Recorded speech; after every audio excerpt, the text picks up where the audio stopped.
Bueno, bienvenidos. Hoy vamos a hablar de los determinantes del precio de Bitcoin. Ahí viene. Para darles un poquito de contexto, yo soy economista y divido un poco mi tarea en dos. Por un lado, soy profesor de economía en el máster de finanzas de la Universidad de San Andrés y en el MBA del SEMA. Y también hace unos años doy una clase de criptoeconomía basada en Bitcoin y cripto en general.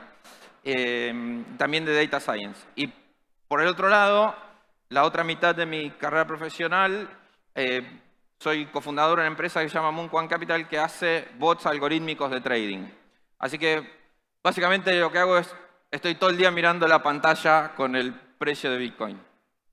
Y a partir de ahí podemos sacar algunas conclusiones que tienen que ver con los movimientos del precio de Bitcoin y cómo eso se relaciona con la lógica que tenemos tradicionalmente, sobre todo aquellas personas que hace bastante tiempo están siguiendo Bitcoin más por sus cualidades que por su precio. Y ahí surgen algunas diferencias o algunas distancias. Lo que todos sabemos, ¿cuál es la lógica habitual cuando hablamos con alguien que conoce Bitcoin respecto de su expectativa del precio de Bitcoin? Primero, al día de hoy, redondeando un poquito, hay solamente 19.776.000 Bitcoin, de los 21 que va a haber en toda su creación. Y solo se suman 450 Bitcoins por día. Y esto es producto de los halvings que se dan a partir del código de Bitcoin. La única forma de crear Bitcoin es a través de la minería y como vamos viendo, cada uno de los saltos que ven ahí son los halvings. Y como ven, la creación además se va equilibrando en términos de estabilidad. Otra razón que impacta sobre el precio de Bitcoin, la maquinita de imprimir, ¿no? La Fed imprime dólares todo el tiempo. En 1993 había 361 billones de dólares, o sea, hace solo 30 años. Cuando nació Bitcoin, había 800 billones de dólares. ¿Sí? Y después de la pandemia, saltamos aproximadamente de 1.600 a 2.400. ¿Sí? Una creación excesiva de moneda. Como todos sabemos en Argentina, cuando hay mucha creación excesiva de moneda, el valor de compra de la moneda se diluye. Y este es el poder de compra del dólar de 1930 hasta hoy. Lo que con $1 se compraba en 1930, hoy solo tenemos un poco menos de 10 centavos, ¿no? Y esto contribuye a la narrativa tradicional de Bitcoin a favor del precio de Bitcoin. Y esta es la lógica habitual. Sumado a un factor externo que es, los bancos son muy excluyentes, son solo para una minoría en el mundo. Todo lo que es verde, menos de la mitad de las personas que viven en todos esos países no tienen acceso a los sistemas financieros tradicionales. ¿Sí? Lo que es gris son los países desarrollados, y en los países desarrollados es donde ocurre la dinámica de los sistemas financieros. Entonces, cuando hablamos del acceso a los sistemas financieros, cuando hablamos de tarjeta de crédito, es para la mitad de las personas. La otra mitad no tiene acceso. Y eso contribuye a la narrativa de Bitcoin. Contribuye a la noción que tenemos sobre el valor de Bitcoin. Todos aquellos que conocen Bitcoin tienen esta noción sobre el valor de Bitcoin. Pero el precio es otra cosa. Sobre todo en el corto plazo. La dinámica del precio, primero soy profesor de economía, tengo que dejar esto por escrito. Lo único que determina el precio de cualquier cosa, incluido Bitcoin, es la oferta y la demanda. Nada más. Ni el Estado, ni la burocracia, ni el corazón, la oferta y la demanda. Nada más. ¿Ok? Ahora, hay factores que influyen sobre la oferta y la demanda, que no tienen que ver necesariamente con estos factores que vimos que influyen sobre el valor de Bitcoin. Mito habitual. Solo va a haber 21 millones de Bitcoin. Eso no es, de hecho no es un mito, es una realidad. Se construye un mito alrededor de esa realidad porque decimos la cantidad de Bitcoin es fija. ¿Ok? Sí, la cantidad sí, pero la oferta de Bitcoin para cada momento no. En cada momento del tiempo hay aproximadamente 4 millones de Bitcoin para la venta, solamente. Nada más.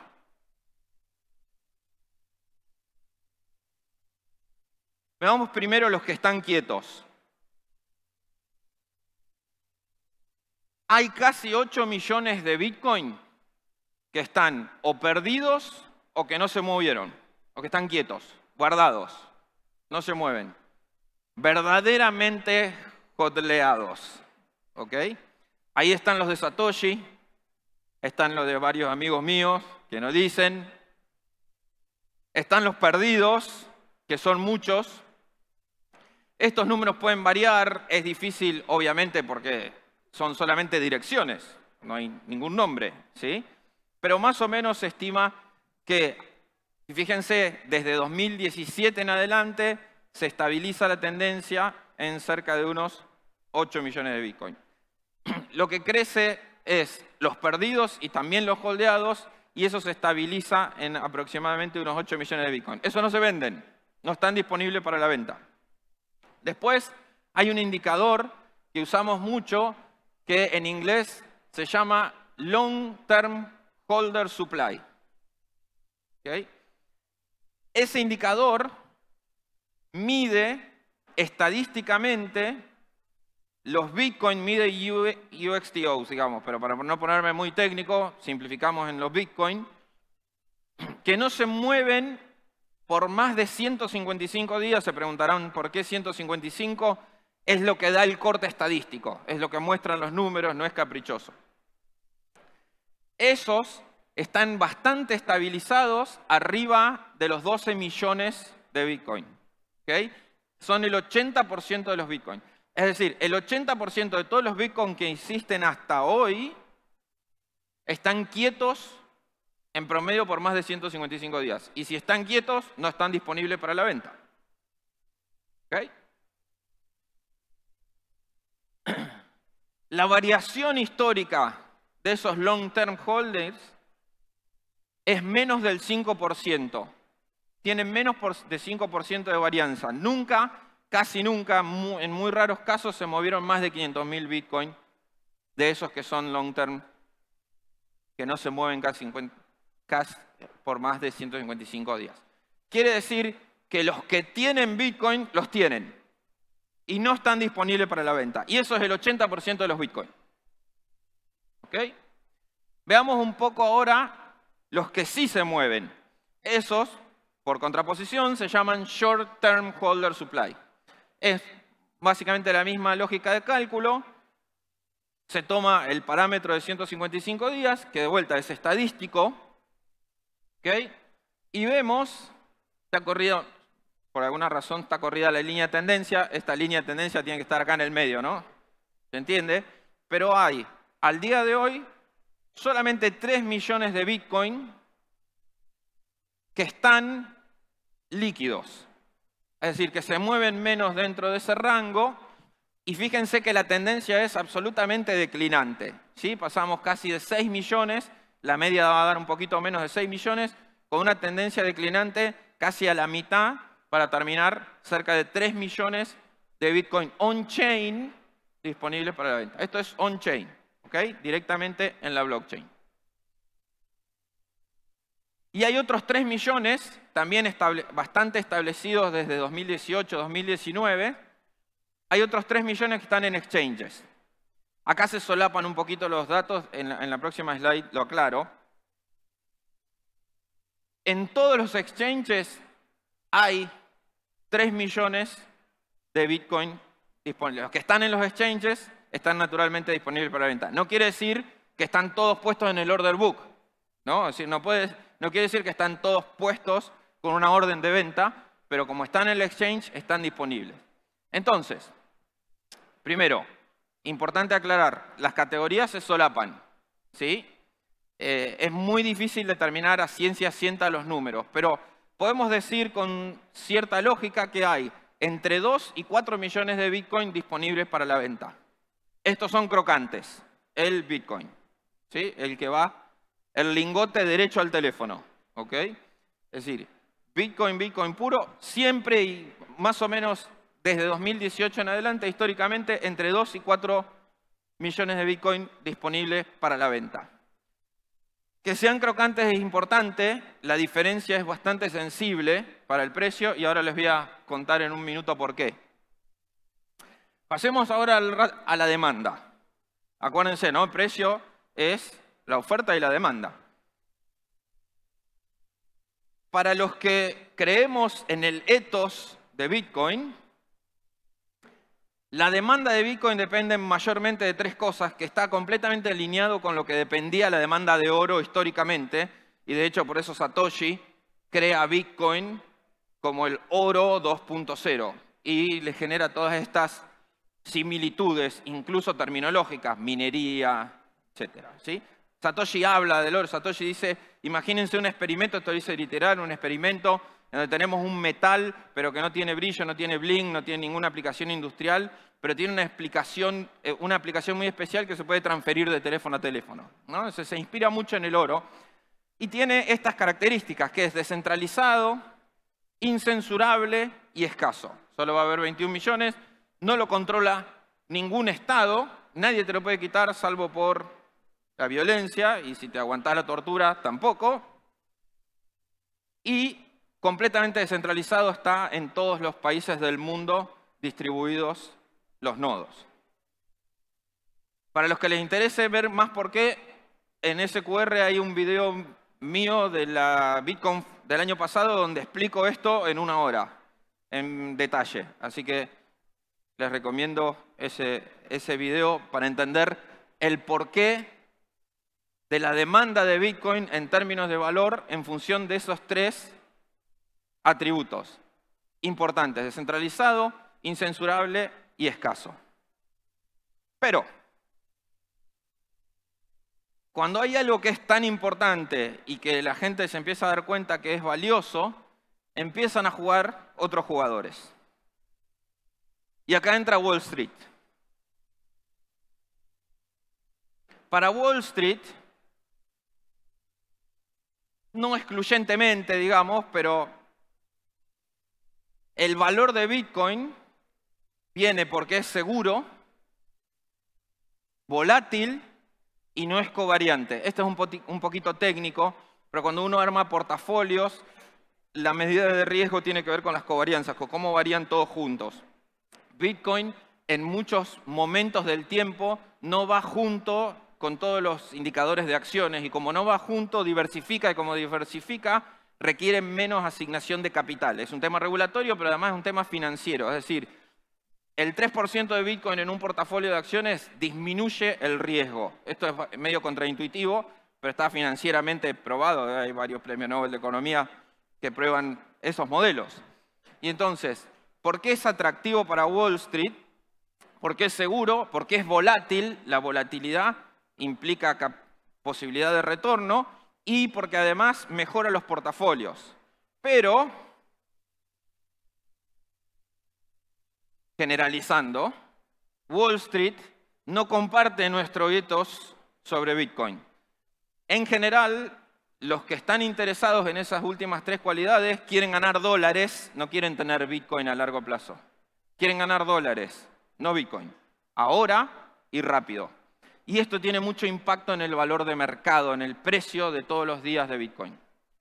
Porque introducimos, además, jugadores que generan un juego de oferta y demanda de corto plazo, que tiene en cuenta la tecnología, pero no tiene en cuenta el ethos de Bitcoin. Generalizando. Y también introduce otro factor que importa y es el tamaño. Cuando entra Wall Street, entran nuevos instrumentos y nuevos jugadores. Uno de esos instrumentos es lo que llamamos Open Interest. Hoy, al día de hoy, el principal factor de movimiento del precio de Bitcoin es el Open Interest y la estructura de los ETFs, de cuánto inflow tienen los ETFs. No tengo tiempo para mostrarles los gráficos de los ETFs, pero esa también es una discusión que es valiosa. Lo que pasa es que solo tengo 20 minutos y no tengo tiempo para expandirme en eso.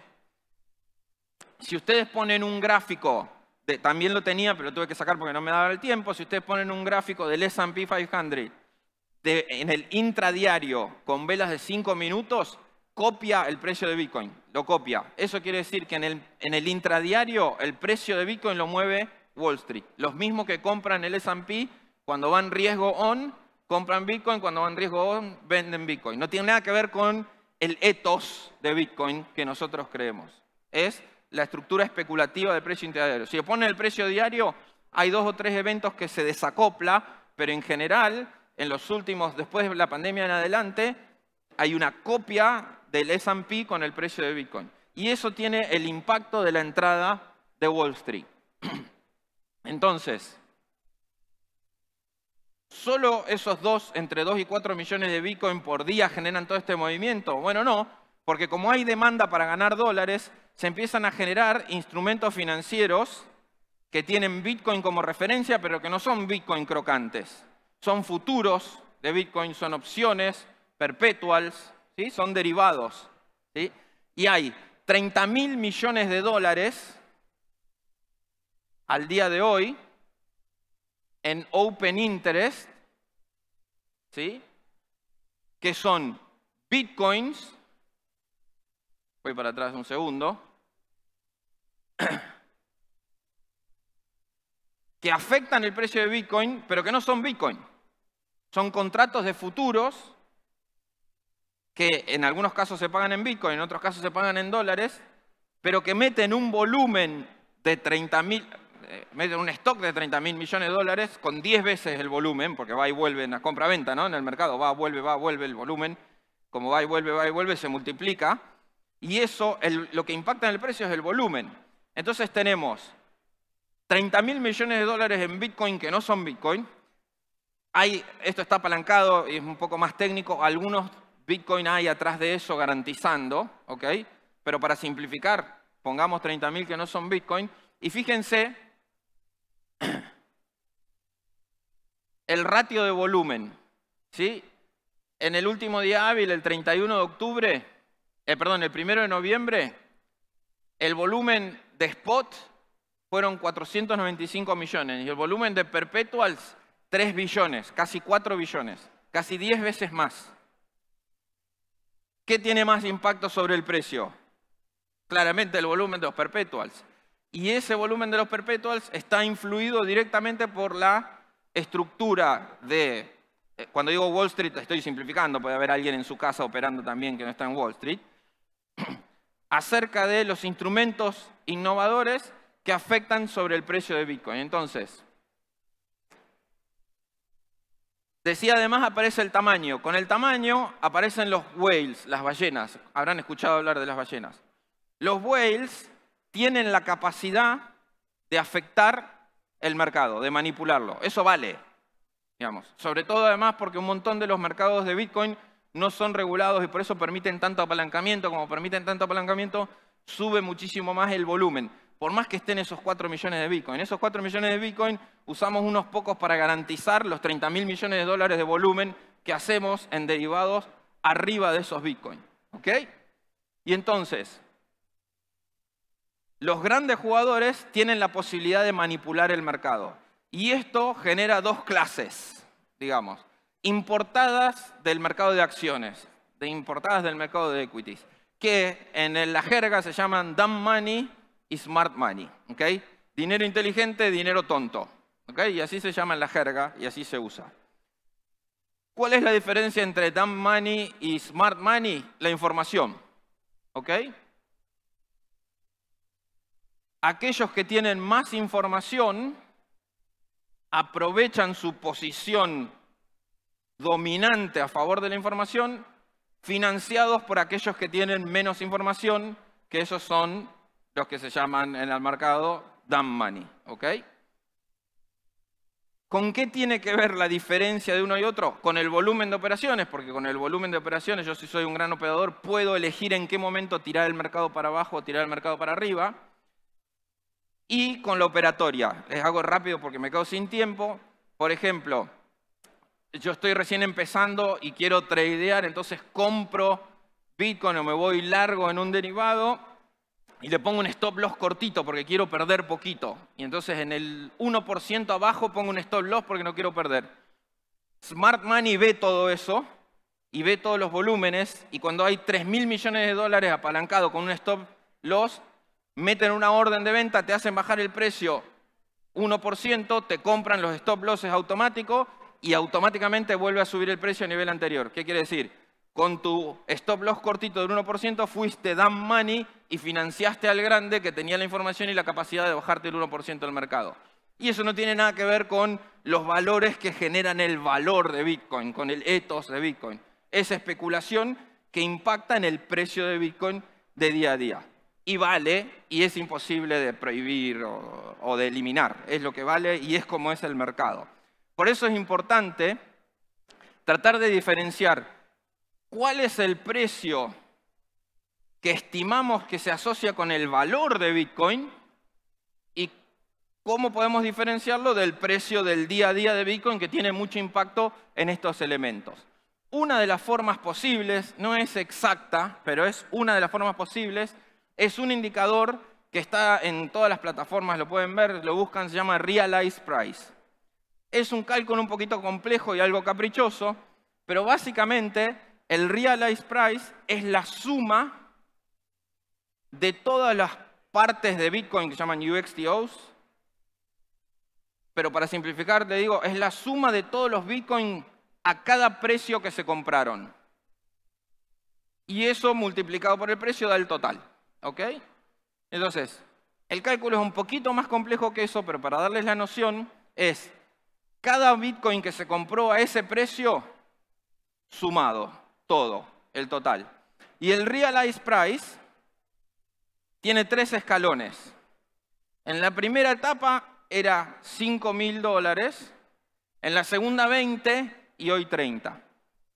Es decir, si mañana se va Wall Street o si mañana se van solo los que quieren dólares y quedamos solo los que queremos Bitcoin, es posible que este pueda ser el precio puro. Tranquilos, esto no va a pasar. ¿Okay? No se van a ir por la misma razón que están y por la misma razón que estamos nosotros. La diferencia es el precio de todos los días. ¿Okay? Pero una forma interesante de tratar de aislar esos comportamientos es tener en cuenta el Realized Price, porque cuando baja mucho, eso nos dice algo del movimiento. ¿Ok? Hay un dicho muy clásico en trading y en economía, y que de hecho lo mencionó Mariel esta mañana, los que vieron su excelente charla, que dice, el precio siempre alcanza el valor. En el largo plazo, el precio siempre alcanza el valor. Y tenemos algunos indicadores en Bitcoin un poco más locos que hablan de esto. Aclaración y disclaimer, ¿ok? Not investment advice, no es una proyección del precio, y estos 3 gráficos que les voy a mostrar no cumplen ningún libro. No hay ningún libro que sustente esto, ¿ok? Esto es hopium, como se dice en la jerga, ¿ok? Lo interesante es que ahí está. ¿Okay? Este es el famoso Rainbow Price Indicator. No tiene sentido técnico. ¿Okay? Es una escala logarítmica y está calculado en base al otro modelo que es una regresión logística que ahora se las explico. Entonces, el Rainbow, para cerrar, y estoy terminando, me hacen señas, pero ya me quedan 2 slides nada más. Sigue una progresión logarítmica en el crecimiento del precio. Si eso va a seguir para adelante, no tiene ningún sustento. Ahora, nunca tuvo sustento, digamos, y ahí está. No tiene sustento técnico. El que está más de moda ahora se llama el Power Law, que también es un cálculo logarítmico y establece el crecimiento logarítmico en el precio de Bitcoin. No tiene ningún sustento. Ahí está. Y el otro es el Stock to Flow, que este es el más viejo, y esto es una regresión básica cuadrática, un método estadístico que calcula en función del stock de Bitcoin, que es limitado, con el flujo que va disminuyendo. Y entonces eso predice saltos en el precio con cada halving.